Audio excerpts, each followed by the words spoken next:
Welcome back into Exit 99 Sports. As always, my name is Caleb Deloach, and I can finally and sadly report to you that the high school football season here in southeast Missouri and our county specifically has come to a close because the Jackson Indians have lost to Lee's Summit High School 35-28 this past Saturday up there in Kansas City on the road. I mean, shout out to everybody that made the trip first and foremost. All the fans out there. I was in the press box, which didn't have heat, but it also didn't have wind. So a couple of times I had to walk out of the press box, whatever, and go grab something. I just was amazed. All you guys survived out there. Jackson fans showed up. They made the long drive across the state. I know there's a ton of snow in St. Louis and maybe central Missouri. Everybody a lot of people to drive through to get there, and so I commend all y'all. Y'all are wild. I don't know if I wasn't on doing the radio, I don't know if I would have been brave enough to make that drive and stand out there for 3 hours, 45 mile an hour winds, 35 degrees, felt like 17 or something. It was tough, and yeah, the Indians unfortunately came out on the short end of that one, 35-28, ending their season at 12-1. First semifinal appearance since 2021, so shout out to them. Shout out to Coach Ryan Nesbitt. Year 3, all 3 years in Class 6, got his team over the hump of the state quarterfinal and into the semifinals, but kind of just ran into a buzzsaw, man. Lee Summit playing unbelievable football, and we're just so tough to stop, right? I mean, we'll take a look at the raw numbers for just the Indians. Drew Parsons, good game, 11 of 18, 215 yards, 2 touchdowns, 17 carries, 68 more yards there and a score. A lot of that damage obviously done in the first half. I think we had him in the press box, I believe, like only 2 of 6 in the second half when the wind really started going. Jory Toma was the recipient of a lot of those passes, 6 catches, 139 yards, 2 scores, both big, long touchdown passes. Jalen Hampton, 20 carries, 99 yards, a touchdown. He also had 2 receptions for 41 yards. And, yeah, I came into it. I didn't really know what to expect. I'd seen a little bit of tape on Lee's Summit and the way they played. And I just didn't know how it was going to go against Jackson until I kind of saw it up close and personal. And I can tell you, even in the pregame, it's like, okay, they have good size. I knew the Hatfield kids were super athletic and everything like that. Carson Fine, a phenomenal athlete. I believe he's going to Northwest Missouri State, one of the very best Division II programs in America. And so I knew they had dudes. I knew that they were super athletic, super talented. But that first drive of the football game, Lee Summit, Jackson wins the coin toss. They defer to the second half. Lee Summit gets it. And, they just methodically just ran it through Jackson's face, right? 7-minute drive. They converted 2 fourth downs on the drive and punched it in. It's a 9-yard touchdown run, I believe, by Carson Fine to get the scoring started. And, whenever they were able to control the ball like that, just run it right down the field, not even consider throwing a forward pass, I knew this was going to be an issue, right? I haven't seen Jackson get bullied like that very much in a long time. Since 2018. So Lee Summit gets to go in the list of teams that didn't need the forward pass to beat Jackson, right? Vianney back with Kyron Williams in the NFL, Webb City back in 21, and then this Lee Summit team, man. There's very rare occasions as Jackson under Coach Eckley or Coach Nesbitt just kind of get run on like that. And as soon as Lee Summit was able to do that, I knew we were in for a long, physical, tough football game. But, you got to give it to the Indians offense. They stood on the sidelines in the cold for a very long time, but Drew Parsons led a good drive immediately. They got down the field. He scored a rushing touchdown, made it 7-7. And then, give it back to Lee Summit. Lee Summit's forced to punt, and the Indians immediately hit a long pass to Jory Toma. He takes it in, 66 yards. They missed the extra point, go up 13-7.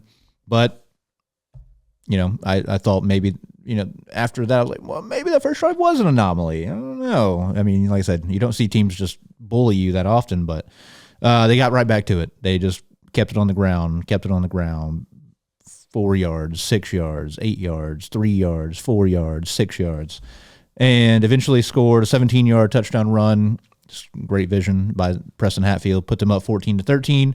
And then once again, Jackson turns around, gets a nice drive, hits Jory Toma for a long score, made it 21-14. And then we slowed down a minute there, right? Lee Summit got it. They tried to throw the ball at the end of the first half to get downfield quickly. I mean, they could have just kept it on the ground, if we're being honest, but they tried to put it in the air. They didn't go anywhere. They punted it to Jackson. Jackson had a big opportunity. That was a moment. I mean, that was a win the game kind of moment, right? Jackson gets the ball with a little over a minute, and we know that's enough time for Jackson, right? They got it, and they had decent starting field position. They drove down the field with relative ease, but then I believe just penalties just kind of backed them up, and they were unable to score. Ended on, I guess, turnover on downs. They were at the 40. They decided not to try to do anything crazy and just kind of like let Parsons kneel it out. And that was tough, right? Because Jackson was going to get the ball to start the second half, and so they think, hey, we can go down and score and make it a 2-possession game. But I mean, honestly, if they could have scored there, made it a 2-possession game, then come back and then make it a 3-possession game in a game that was this, the drives were this long. I mean, 3 possessions was going to be huge, right? Because, I mean, at that point, there were 1, 2, 3, 4, 5, 6, 7. There were 8 total drives for both teams in the first half. So this was a very methodical football game. And, Lee Summit was not a fast-moving team whatsoever. So a 3-possession lead there would have done wonders. Jackson unable to do so. They get the ball back to start the second half, unable to really do much. They end up punting. Shout out to Grant Brown, also, just like an underrated part of the postseason for the Indians, and mainly, in the CBC game and this one, really good job punting. I mean, he's a tight end. He's a good tight end, good baseball player. But he does a good job in receiving, does a good job blocking out on the edge at tight end. But this playoff run, he did a great job punting. People didn't really come after him and gave him time to kind of sit back there and just hit big, long, booming punts. And he did great. The punt he had to start the second half went all the way down to the 13-yard line, took a huge bounce in the Indians' favor. And then Lee Summit backed up. They were forced to punt, and the Indians immediately do get that 2-score lead, right? Jalen Hampton takes it from midfield to the house. But, he got 49-yard touchdown run, gave the Indians 28-14 lead. But, up to that point, so it was not easy for the Indians. Jalen Hampton, for example, I said in the start he had 99 yards rushing, 20 carries. That's 5 yards a carry. But 49, like I just said, of those 99 were on one run. So you take away that one on every other carry, he averaged 2.5 yards a carry. He just was bottled up. I mean, they made an asserted effort. I mean, they were just big, strong, physical at the line of scrimmage on both sides of the ball. Jackson really struggled to run. There was not a lot of room. Jalen would try to even bounce things outside. They were able to string it out, get tackles, and runs that even against CBC, teams like that, I think we kind of learned that CBC's defense kind of was Swiss cheese at times. But, some of these runs where he'd bounce outside against every other team would be, 5, 6, 8, 9, 12-yard runs. This game, they were going for 0, 1, or 2. Like, there was not a lot of running room out wide. Those kids, those linebackers, safeties, they were playing sideline to sideline. They were unbelievable all ball game. He did break the one, great blocking out there on the edge as well, and just opened up a hole, and he used the speed at the next level to burn them. But most of the ball game was very, very tough. Like I said, outside of the one long touchdown run, he averaged 2.5 yards a carry. And then even, Jackson scored 21 in the first half, and Drew Parsons was making awesome plays a lot of times where he's scrambling, he's running around in the backfield for 5, 8, 10 seconds and then throwing it downfield and finding, Jory Toma coming free or whoever. And, that was really cool. That was really fun, right? Watching him do Johnny Manziel, Michael Vick things in the backfield the whole time. But but it was necessary, which is the scary part, right? He was the just, hey, drop back, boom, there's my guy, hit him, boom, there's boom, boom. The quick, easy throws simply just were not there in this ball game, which is once again a credit to Lee Summit. And I mean, their pass rush got into the backfield a lot of times, and also their coverage on the back end was really, really good. And took away a lot of the quick stuff that we wanted to do. And so that made it difficult. And like I said, the first half, it was a lot of making magic happen for Giroux. And unfortunately, that just wasn't there a lot of times in the second half. The pass rush started getting to him. I have to imagine he was probably getting a little bit worn down, running around for his life repeatedly and trying to scramble and make things happen. Guys were just not able to get open as much in the second half. They didn't lose people wide open all over the field like they might have a few times in the first half. And so that's kind of where the issues started to arise for the Indians. And then after the Indians go up 2 scores, it was like, hey, this 2 scores might be insurmountable in this game. That's, all these drives are super elongated. But Lee Summit was kind of given a big gift there. I don't know if the execution was bad or what exactly went on, but Jackson and Lee Summit had both kind of been experimenting all game on where they wanted to kick the ball. Both teams have really, really dangerous returners. The Hatfields, twin brothers, Peyton and Preston, were back deep for Lee Summit. Memphis Maddox, Blaine Reagan for the Indians. I mean, Maddox had good returns in this one, and the Hatfields are electric. And so, both teams were trying to keep it away from those guys. And after going up 2 scores, the Indians attempted like a short, high kickoff, just trying to pin them at, make a guy call a fair catch or whatever. Somebody just wasn't comfortable running with the ball. But, they kicked it high and short, and, kid just grabbed it on the run. I think it might have been the Drew Benassi kid. I could be wrong. But he grabbed it and just took off straight ahead, got out to midfield. And having that short of a field immediately on an offense that was this efficient was not great. And then on, I believe, the very next play, Jackson got called for a 15-yard penalty at the end of a run. So that was, we gave him the 50-yard line, and then one play was 20, 25 yards. And so immediately, 10 seconds after Jackson goes up by 2 scores, Lee Summit has it like in the red zone. So and they scored very, very quickly, made it 28-21. Jackson gets a drive down the field, and then once again, kind of the magic just ran out and unable to get into the end zone. That was a huge turning point. You felt like the Indians took the momentum for a second and then immediately gave it back whenever Lee Summit scored quick. And then Jackson gets a drive. It's like, oh, are they going to push it back out to 2 scores? This would be huge. And then, no, I believe it was a 4th and 9. Parsons got sacked and gave it back to Lee Summit. Indians got down to the 15-yard line of Lee Summit. And this was kind of a wonky moment and another big turning point in the ballgame as a whole. Jackson was not able to get out of the third quarter. And this is a weird way of putting it, but Jackson had the ball like in the red zone, maybe first down, and they just needed one snap to end the third quarter. Okay, there was like 35 seconds on the game clock and 20 something on the play clock. They snap it. I believe they gave it to Jalen Hampton. Jalen Hampton tried to get out wide, could not. Got the run strung out, and they got him out of bounds. So the clock stops. So if he stays in bounds there, they run out the third quarter, and we go to the fourth. And Jackson runs another couple minutes off the clock potentially. But anyway, so they do that. He gets pushed out of bounds. Clock stops with 15 seconds or something. They tried to set up a throwback screen that was just overthrown. That stops the clock with whatever, like single digits at that point. And then I believe that then brought up 4th down.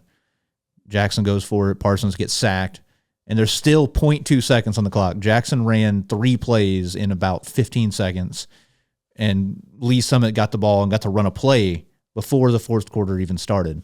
And that was just a weird moment in time where, every second of this game was going to be important, and Jackson, kind of trying to play the the numbers game and do the math and possessions, things like that.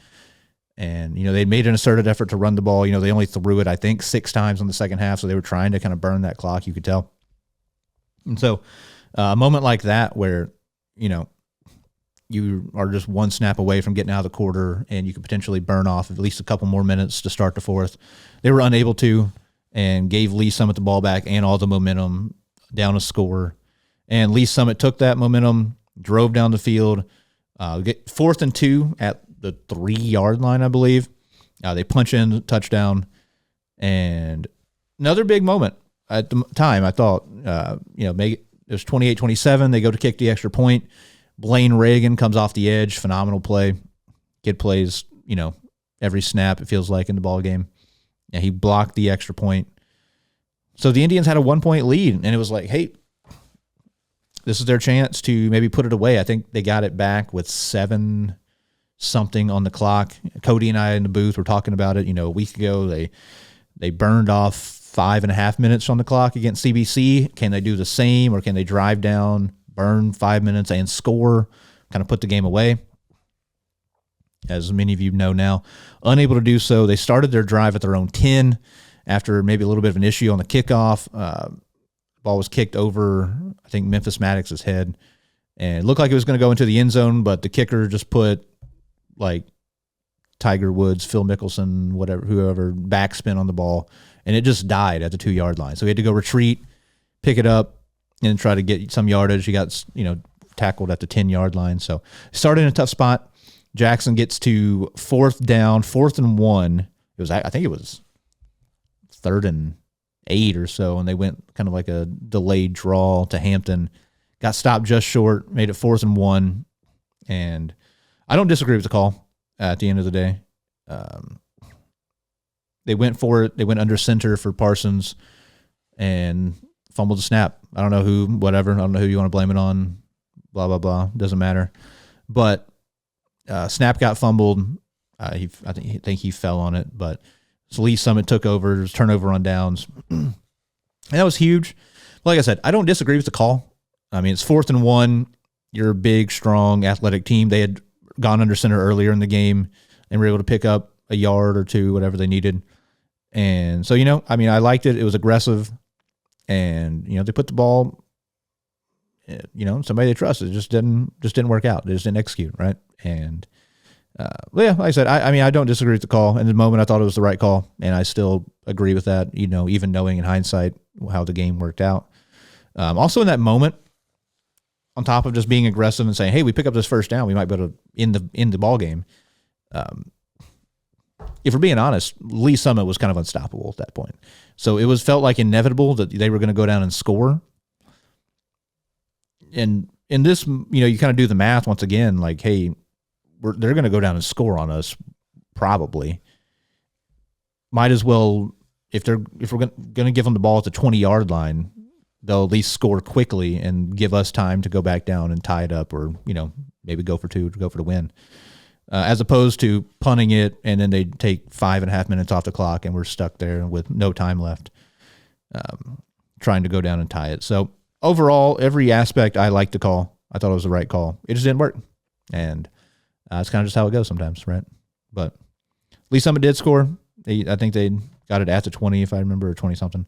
They scored. There was still 3 minutes on the clock. They went up 35-28. They've got the 2-point conversion. And, there was a second there where it was like, once again, I had full confidence. Jackson is super talented. The offense is great. Parsons and all of his weapons are awesome. And Memphis Maddox got it started. He returned it to the 40-yard line. But then once again, just kind of, there's just nothing there for the Indians. I don't know if there was, maybe, I don't know if, the short throws might have been there. Did whatever. I don't know what accounted for it. Was it just tough to make the throws? Were they in the passing lanes? Was it, did you trust the ability to throw through the wind? It was 40 miles an hour. That was something that Cody and I got to watch in the press box. Was at halftime. They were warming up, the quarterbacks were. And if you put any air under a pass whatsoever, it would go from like the yard line that you threw it at. It would fly as far as like 7 yards to the left or right, whichever direction you were throwing the ball. So I mean, putting the ball in the air was risky every time late in that ball game. And yeah, Jackson was just unable to really go anywhere. They got it to the 40, and then I think they had a penalty. Might even been a delay of game, but they got backed up and ended up being 4th and 15. And they completed a pass over the middle to Jory Toma, and just unfortunate, it went for 14 yards, and he needed 15, right? So brutal way to end the game, really, really tough way to end the season there in the moment. And then, Lee Summit ran out the clock there. But it was a brutal way to go out. Obviously, it stinks to lose that way, you go in, you beat the number 1 team in state the week before, and then, the roles kind of get reversed in a way, right? A lot of people were picking you to win, and you're kind of the favorite, but you got to go on the road, make the long road trip to a hostile environment, to a team trying to do something that they haven't ever been able to do or haven't been able to do in a long time. And, Lee Summit, they were the ones who jumped up and bit you this week. So it was unfortunate, but it was interesting. I mean, Lee Summit was just a good team. They were big, strong, physical up front. Everybody who ran the ball was super strong runners. I mean, Preston Hatfield, Karsten Fine, and Peyton Hatfield. That was definitively the best backfield of kids that I've seen Jackson play against this, calling the games these last 3 years. Now, I think, back in the Vianney days of Kyron Williams, Tion Harris, or whatever his name is, those guys were unbelievable. But this group was phenomenal.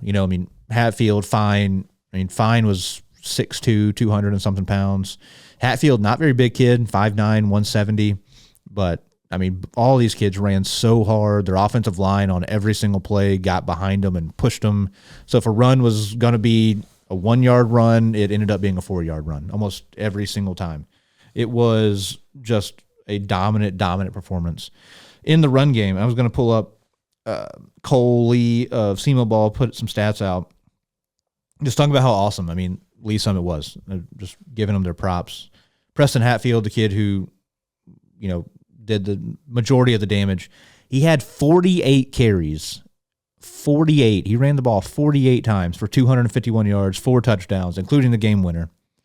And then not counting kneeling down at the end of the ball game, Lee Summit ran the ball 61 times, and 58 of them went for positive yardage. 58 of their 61 runs got across the line of scrimmage. 2 of them went for 0 yards, and 1 went for -1. They carried 61 times for 5 yards a carry. It was just physically dominant. Just nothing you can do. It was just an unbelievable performance, lights out performance by Lee Summit. And yeah, I was impressed. Like I said, Hatfield's one of the best individual athletes I've seen Jackson play against. One of the best rushing performances I've ever seen. So it's a tough way to go out. Jackson's going to lose a lot of kids that are very important to the program. It's something I'd kind of looked into with each team as their season came to a close. And, Jackson's no exception. They bring a lot back that is, very exciting to look forward to for the future. But, all you got to do is look at the very top names that they're losing. Drew Parsons at quarterback obviously stands out. He's been unbelievable. 2-year starter, has led Jackson to, he stepped in as a sophomore in the district semifinals and, won his first start ever, was a district championship game, played in the quarterfinals where Jackson lost by 2 scores to CBC. The next year, as the guy leads Jackson from 0-3 to the state quarterfinals, they lose by 10 on the road to Kirkwood. And then this year, steps up his game to a whole new level, was awesome throughout the entire season, took care of the ball, ran it well when asked to, made all the throws, won the Carr Trophy as the best player in Southeast Missouri, and, led them to the Class 6 semifinals for the first time ever. So that was a huge moment, the first semifinals since 2021, like I mentioned before. Beat CBC, the number 1 team in state, had an awesome run to the playoffs. And now he's going to go play baseball as a SEMO. So very, very cool. Also, as far as high-level prospects go, there's none bigger than Bryson Wessel, Wessel played both sides of the ball throughout his career at Jackson. He's been the left tackle for the last few years. And last year, I mean, he changed Jackson's season, in my opinion, with the commitment to move to defensive line as well. Him and a couple other guys moving over there changed the Indians' defense after the first few weeks of the season. And he's going to Mizzou. I think they said he's going to play interior offensive line, maybe center, like Connor Tollison. And so it's super exciting. He won the best O-lineman in the CMO Conference Award. Obviously, makes perfect sense. And yeah, he's just an elite athlete. I don't know if he's going to be in school all season long, so we'll see him if he is in the wrestling mat, trying to get back to state, and also potentially in the track and field, looking to get back to state and throwing as well. But yeah, a lot of other names. Dawson Bortner's one. Dawson Bortner was out this ball game as well, so that was a big loss, losing their starting middle linebacker to a team that wants to, ran the ball 61 times. Probably a very, very big loss if you think about it. They're losing a couple other linebackers as well. Boyd Langford, 3-year player in varsity. Brett Finley, very good outside linebacker. Losing a couple of interior offensive linemen, Clayton Rook, Grady Boehner, Camden Brockmeyer out wide, Aiden Sander at safety. Losing a lot of bodies, losing a lot of guys. But, they bring a lot back. Pretty positive, as you should be. I mean, Jackson hasn't had a below 500 season in like 15 years. So, there's no reason to obviously be down on them for what they lose. Let's see here. Editor's note, 2011, their last below 500 season. So, they don't necessarily have to rebuild a lot of times. They can reload with the talent they have, and they bring back a lot. I think in the postgame, Cody said they bring back 7 starters on offense, 7 starters on defense. So this team is going to be at the very top of Southeast Missouri once again next season and looking to make another playoff run. So I'm excited to see how things evolve, who steps up in Drew Parsons' absence, because they did have an injury late in the year for Tyler Fisher, their starting corner, who was also the backup quarterback and kind of the projected future starter at quarterback. He had a knee injury. That's going to put him out. Who knows how long, like deep into fall football probably. And so, you might be seeing Max Tebow in there at quarterback maybe early. I don't know. We'll see. No idea. But you bring back, all your receiving weapons with the exception of Brockmeyer, Jory Toma, Evan Turley out wide, Grant Brown at tight end. So they bring back a lot of weapons. Obviously, Jalen Hampton's poised for his 4th year as a starting running back for the Indians. Memphis Maddox behind him, Gage Parker behind him. Those guys were awesome in the times they got carries. Defensively, Blaine and Brock Ray going to be back. Blaine is just truly one of the best individual athletes in the entire state of Missouri. Wherever you put him, he makes plays. So there's a lot of guys coming back. Joe Moore at linebacker was huge this season. So I think Lucas Cox at linebacker will be back. Cameron Caldwell, Keegan Bregman, Zayden Johnson, all back on the D-line. So there's a lot back. There's a lot of important pieces back for them for sure. Braden Harris, who's right tackle, I assume he's going to slide over to the left side. We'll see exactly what they decide to do. But the Indians bring back a lot. And, I'm not down on them whatsoever going into next year. And, after making this 6-hour drive home, I was no longer, disappointed. I got that out of the way it ended. It was a great season. I mean, look at what they did, man. They annihilated everybody in the CMO Conference again. But they beat some awesome teams. They beat Cardinal Ritter. They beat Ballard High School out of Louisville. They went to Edwardsville and exercised that demon, beat them for the first time. They played 3 years in a row at Edwardsville. And they beat Edwardsville. And then, like I said, took care of business everywhere else. They went to Festus, who just lost in the state semifinals, beat them by 41 at their place, destroyed everybody in their district tournament, and then knocked off CBC, kind of got over that hump, got to the semifinals. And it just, it stinks losing. You felt like Jackson was good enough to be in that state championship game next week against Nixa, but it just wasn't to be. And, it's how the cookie crumbles sometimes, but I am very positive. The season was phenomenal. And, the coaches, I hope they're all back next season. Really, really good group of guys. I like them. And, like I said, all the players that are eligible to come back. I hope they do, and I hope young guys step up. I'm excited to see what they have. So there's a lot of talented players. I've seen a lot of talented players in the back ends of those games. When Jackson's blowing people out. So yeah, I'm excited to see how those kids progress. Some of the young guys, and then kids stepping up to be seniors, things like that. So very excited about that. But yeah, football done, all the way done now. Finally, I will. There is nobody left in Southeast Missouri at all. Hayti was playing. They got smoked by Putnam County. So just for fun, if you care, I will run through all the state championship matchups. In Class 1, Putnam County is playing Tipton. Putnam County way up north. Tipton around Columbia, I believe. St. Pius out of Festus is in the state title game in Class 2 against Blair Oaks. Blair Oaks is a machine. I would lean heavily toward Blair Oaks in that one. In Class 3, it is Lift for Life against Seneca. Two, very contrasting styles of teams. Lift for Life, tons of athletes, high-flying offense. Seneca over on the border of Oklahoma. Going to be interesting. I would lean Seneca to get over the hump and win a state title there, but we shall see. Class 4, Kearney and Hannibal, two dominant teams. Hannibal and Kearney both blew out their opponents in the semifinals. I'd lean Kearney.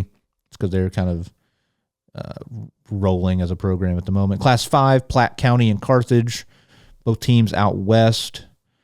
I guess I'm going to lean on Platte County, two teams that the Indians faced in back-to-back years in Class 5 state title games. But I'll lean Platte County. They've got the superstar quarterback Rocco Marriott. And then Class 6, Lee Summit and Nixa.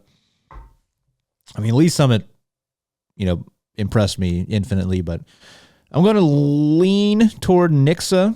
Both these teams looking to win their first state title. So I'll give the nod to Nixa in that one and all their superstar talent that they have. But like I said, no more football, excuse me. We're on to basketball.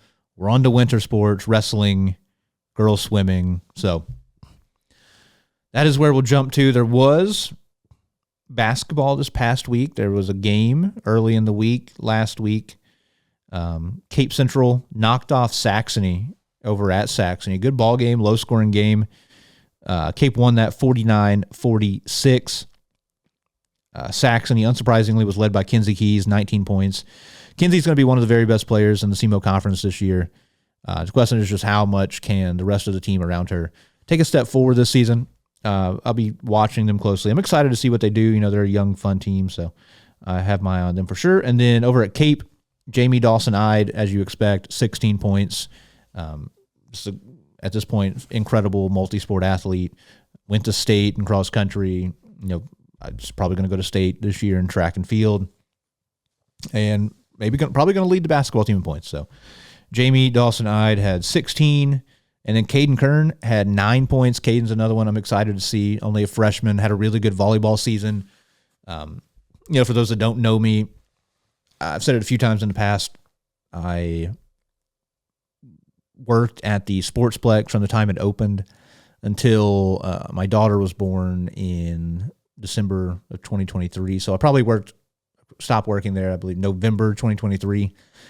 So, all these young kids, boys and girls, playing basketball and soccer, volleyball. I've seen all these kids since they were like 5 years old playing sports at the Sportsplex. So, Kinsey's one of those. Caden Kern is one of those. Caden was always a really, really good athlete, one of the best at Cape year in and year out. So I'm excited to see some of these young athletes take the next step. So, it's pretty much does it this past week. This week, got a lot more action as, I'm peek behind the curtain here. I'm recording this Monday evening, and some inclement weather here early in the week has canceled or postponed a lot of ball games here early on. I believe, Cape's game that was supposed to be on Monday got moved to Tuesday against Fox. The SEMO Conference girls tournament over at Poplar Bluff got pushed. The Duke Herbert tournament that Saxony boys are playing in Crystal City has gotten pushed back. So we'll see how all that kind of works itself out. The schedule, though, or the games that are being played this week, outside of our region, there's a lot of basketball tournaments going on, and within our teams in our region, Woodland's hosting a tournament. Oran has a tournament. Bernie has a boys tournament. So there's a lot of good ball going on. Like I mentioned, and then you've got the teams who are in our coverage area here in Cape County. Like I said, Saxony, they are the 4 seed in the Duke Herbert tournament up there at Crystal City. They'll be taking on Park Hill Central. It's interesting. Park Hill Central, I guess, down a little bit from where you traditionally expect them to be. I mean, a couple years ago, they were state title contenders. The Saxony, I like Saxony this year. I guess, spoiler alert, I'm going to have an interview put out with Coach Scott coming up in the near future. And he seems to be high on the team. He thinks they're going to take a step forward. I think so as well. I watched him over at the Cape Jamboree a couple weeks ago now, and they looked good. They looked solid. They had a kid move here from, I think, Wisconsin who looks like a good scorer. So they're not very big. That's going to hurt them. But, I think they have good guards. They're going to play hard. They're going to defend. And so I'm optimistic, and I hope to see them keep, take an uptick and start projecting forward a little bit here with, Coach Scott, second year there, Coach Abernathy and company. So excited to see Saxony, excited to see the future there. And then Cape Central is up at the Fountain City Classic in DeSoto, out there in the woods. Go check it out if you feel like it. Sykeson's playing in it as well. Cape's schedule is now Tuesday. They're playing Fox. By the time this is out, you'll probably know the outcome of that one. I expect Cape to win. They play Fort Zumwalt West, who I believe knocked them off at DeSoto last year. So that'd be an interesting rematch. And then on Saturday, they will play again against, there's 2 pools of 3 teams, and whoever comes in first in each pool will play each other, second plays each other, etc. So we'll see who Cape plays on Saturday, but the game, that championship day or whatever, is projected to be Saturday at this time. The Indians, Jackson boys, that is, they are playing in what was called the Farmington Tournament. It's not really a tournament. It's just games at Farmington. But Jackson on Tuesday is playing Rockwood Summit. It'll be a tough matchup. The one person or the couple people who benefited from Jackson losing in football is the Jackson boys basketball team. But obviously they want to see them win and win a state title and all that, but yada, yada. So, guys like Jory Toma, Blaine Reagan, Brock Reagan, D'Antoine Johnson, all these kids will get back into the system in basketball now for the Indians. I don't know if they'll be playing this week up at Farmington. It might not. If they don't, it's going to be a struggle for the Indians for sure. Jory Toma is obviously expected to be a huge part of the team. He's a kid that you wouldn't surprise me if he's the leading scorer. I don't know what Brock Reagan's going to bring. He didn't play last season. And so I'm excited to see, what level he's at and, how he looks out there. I know he's a great athlete, super quick, athletic kid. And then Blaine Reagan, a kid I'm really excited about in basketball. I think by the end of the year, he could be, a starter and really, really disruptive defender. He's a great athlete. He gets downhill, great first step. He's a freak athlete, right? He can windmill dunk, and he's like, whatever you want to say you are, 5'10", 5'11", 5'9", somewhere between 5'9" and 6 foot. So, he's a freak athlete. So I'm excited to see kind of what he can do, how his game develops, if he can add a jump shot, things like that. But Jackson this week, they play Rockwood Summit Tuesday. Thursday, they play St. Pius the 10th from Festus.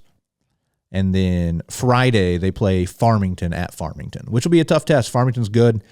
They bring back some kids that were a little bit down the rotation from last year. They lose their top 2 players, Shoppert and Roth from last year, who were 20-point-a-game scorers, college basketball players now. But they bring back a lot of kids I like. Tatum Tinsley, really good football player, the quarterback for their team this past year. The Shoppert kid had a younger brother who I like, and there's a lot of other kids who I'm learning about. But they've got a really, really good team. They looked really good over the summer when I saw them. So that is kind of the slate for this week. Let me make sure I'm not missing anybody. But yeah, I'm excited to get basketball going on. Even as a Jacksonian, basketball is probably my favorite sport, my favorite time of year. I'm sorry to admit that out loud. I apologize. That just is the case, and that's how it kind of goes for me. Notre Dame, the Bulldogs, will be hosting St. Mary's Southside Thursday the 4th as well. So that's a good ball game. If you're in the area, don't want to go travel to watch anybody else play, I get it. Go check out that ball game. St. Mary's is always a very, very good team. They put on a show down at the Riverbend the other day. So go check that out. Notre Dame has a fun young core.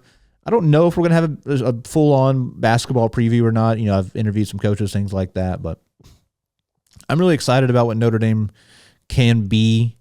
They graduate, 10 seniors from last year. It's a huge, huge deal, obviously, but I like a lot of these young guys, only 2 seniors on the roster, a good amount of juniors, a lot of sophomores, and a lot of these sophomores I like where they project in the future. And so I'm positive. I'm positive on Notre Dame. I don't know if it's going to translate always into successful, more wins, things like that, but I do like the direction they're going to go in, and like I said, I'm optimistic. I think they can put together a good season and maybe a good future for the Bulldogs as well. Moving over to girls basketball, I guess I'll also mention the Crystal City tournament for Saxony. Look a step deeper at that. I mentioned they're the 4 seed playing Park Hills Central, so they're going to play, depending on winning and losing, they'll be playing either Jefferson, who they lost in a really, really close game, I remember last year at Jefferson, or they'll be playing Crystal City. So could be playing the home team, could be playing a really good Jefferson team. We shall see. That semifinal is on the winner and losing side is scheduled for Wednesday. We'll see if that holds or how things kind of shake up with the inclement weather going on up north of here. Also in that tournament, St. Clair and Grandview, and then St. Vincent and Herculaneum. So some more somewhat local squads in there. See how they look, St. Vincent, things like that. So it'll be a good tournament for Saxony, kind of see where they stack up to some teams more in their weight class, kind of in their classification too as well. So be on the lookout for those. And just like I said, be on the lookout for how games get rescheduled. And that also goes for girls basketball. SEMO Conference is supposed to start Monday. Saxony is supposed to be playing New Madrid. Notre Dame is supposed to be playing Dexter. That's getting pushed back. I mean, I guess to Tuesday is kind of what it says. So I don't know what that means, though, for the New Madrid Saxony game, because that is a play-in. They're 8-9 because it's stupid. We have 9 teams in the SEMO Conference tournament. Somebody get another team or kick somebody out. But get somebody else in the tournament, in the boys and the girls side. Drives me crazy. Trying to figure out how to do a 9-team tournament. Drives me crazy. Regardless. So I don't know what that means for Saxony and Madrid. Do you have to play a doubleheader? Having to play a doubleheader with the second game being Jackson. It's brutal. So we'll see how that goes. The tournament there, though, like I already began alluding to, the 8-9 kind of play-in is New Madrid and Saxony. Saxony's a 9 seed. They're a good 9 seed. So we'll see how that goes. They play New Madrid. You'll probably know how these first-round games go by the time you're watching this. But the winner of that will be playing Jackson. You also have 4 seed is Bluff playing the 5 seed Cape. That's scheduled for Tuesday. Good, interesting matchup. Poplar Bluff has been a little bit down. I'm surprised Cape is all the way down at the 5 seed. I think they could win that first-round matchup against Poplar Bluff, get into the semifinals. The 2 is Notre Dame. The 7 is Dexter. And then Kennett and Sykeston is the 3 versus 6 game. So after that, you could have Jackson. You could have a Jackson Cape Central semifinal that's scheduled. The winner side semifinal is scheduled for Thursday. The consolation semifinal is scheduled for Wednesday, and then the final day of the tournament is Friday, starting at 5:30 is the consolation championship. The third place game is at 7, and Friday 8:30 p.m. is the championship. All that's at Poplar Bluff. A little bit of a drive out there. I don't know if anybody's going to be streaming the games. I hope they do, but be on the lookout for that. So keep up with that. It should be a good tournament. I mean, it's Jackson's to lose if I'm being totally transparent. The Indians won every game in this tournament by 30 plus last season. I don't expect too much of a deviation from that this year, but yeah, it'd be interesting. See how some of these teams match up against each other and see how some teams look early in the year. Cape getting tested, Poplar Bluff, and maybe Jackson. Notre Dame, I mean, they lose quite a bit of production from last year, right? They lose Wagner and Barnett in the post, Skylar Kraft, I believe, as well. I'm trying to remember all who's back. I mean, Mia Panton, I know, is back. Very, very good player. So it's going to be a test for them. And, I mean, you look at their schedule, they're playing some really, really tough games this season. as a whole, but Coach Beller does a great job over there. So I am, I'm optimistic, but they will have, an uphill climb. You look at their roster, it's kind of a weird looking, weird collection, right? They have 2 seniors, then they have 3 juniors, no sophomores. Everybody else on the roster on the Misha website is a freshman. So going to be a young group. Like I said, I'm optimistic.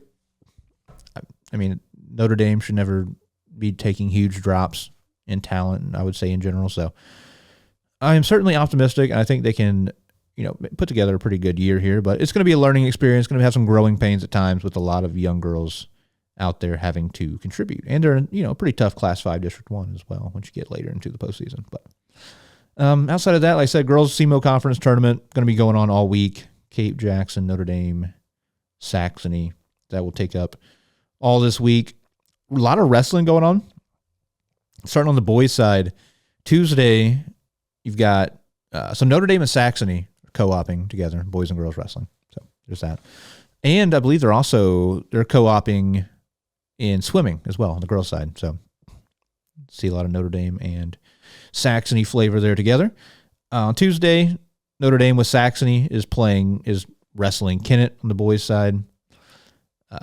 Wednesday, Cape is at North County. Thursday, Notre Dame and Saxony are taking on. Oh, I believe I put that in the wrong place. And then so Saturday, Notre Dame is hosting their Notre Dame Invitational. Cape Central will be up at the Fort Zumwalt North Invitational, and then Jackson will be up in St. Charles at the Francis Howe North Invitational. Girls wrestling, a lot of the same. Notre Dame Saxony girls are going to be taking on Kennett and New Madrid in a tri-match.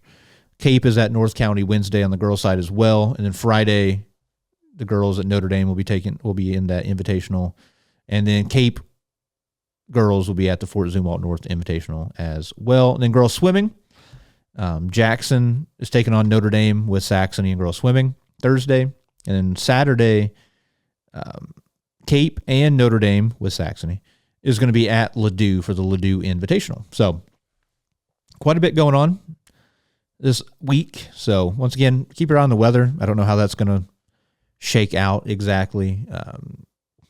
I don't think there's really going to be much damage done. When I walked in to record, it was kind of sleeting a little bit. So I don't know. I'm not too concerned. Up north might be a little bit trickier for any teams that are playing. Like I said, Cape and Sykeston are playing at DeSoto.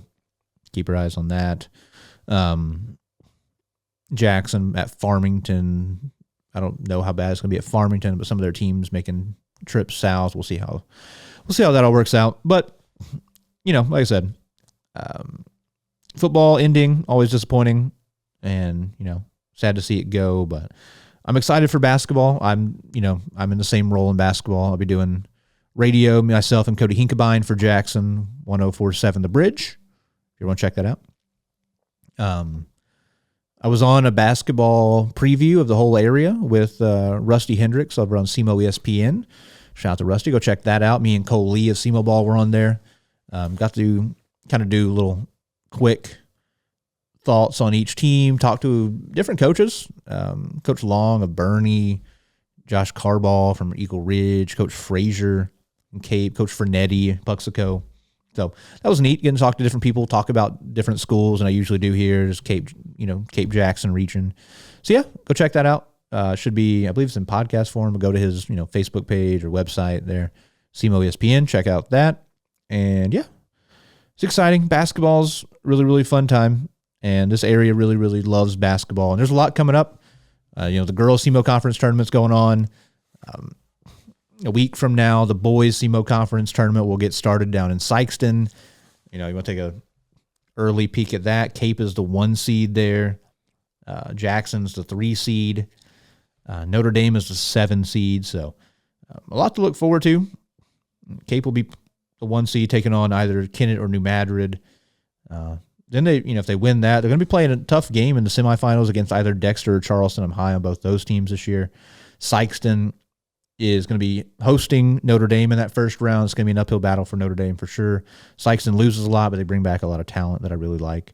And then Jackson will be taking on Poplar Bluff. I thought it could be a tough matchup. regardless. I thought it was going to be a very tough matchup with potentially, if Jackson was in the state title game of football, I would doubt that Jory Toma, Blaine Reagan, and Brock Reagan will be playing, but those guys will be back. They'll have practice, under their belt, maybe. I mean, they have this whole Notre Dame or Farmington thing, so they'll get some run maybe at Farmington, maybe get a practice in before jumping into the SEMO Conference tournament. But we'll see. We'll see how the podcast recording schedule goes as well with the SEMO Conference tournament going on. I will be, like I said, on the call Monday, December 8th. Hopefully Thursday, the 11th, and then Friday, the 12th. So we'll work it in there somewhere. So I'll be updating you guys as that goes on. And yeah, check out our social media pages. I'll be sharing, updates if games get postponed or canceled or whatever. And I'll be sharing scores, things like that, player highlights for football. Kids will start, Jackson kids will start tweeting their huddle highlights. I'll always be retweeting those, things like that. So check out social media. Like I said, share all those things over there to just keep supporting all the kids in the area. That's what it's all about at the end of the day. Why I do all this, to get more eyes and ears on these kids that are putting in all the hard work, and the coaches that are putting in a lot of hard work, time away from their family, things like that as well. So as always, thank you guys for listening. Thank you for watching. Make sure to like, subscribe wherever you watch or listen. Go check out YouTube. Like I said, we might be doing maybe some winter sports collaboration over there. Might be jumping into some live streaming over there as well. Get me to 50. Get me to 50 subs. That's all we need. 50 the mark to get into live streaming over there. So, yeah. Thank you, as always, once again. Thank you for watching. Thank you for listening. Stay warm. Stay inside. Watch basketball. It's good for you. And, yeah, we will be back with a lot more winter sports coming up real soon. Thank you all. Have a good one.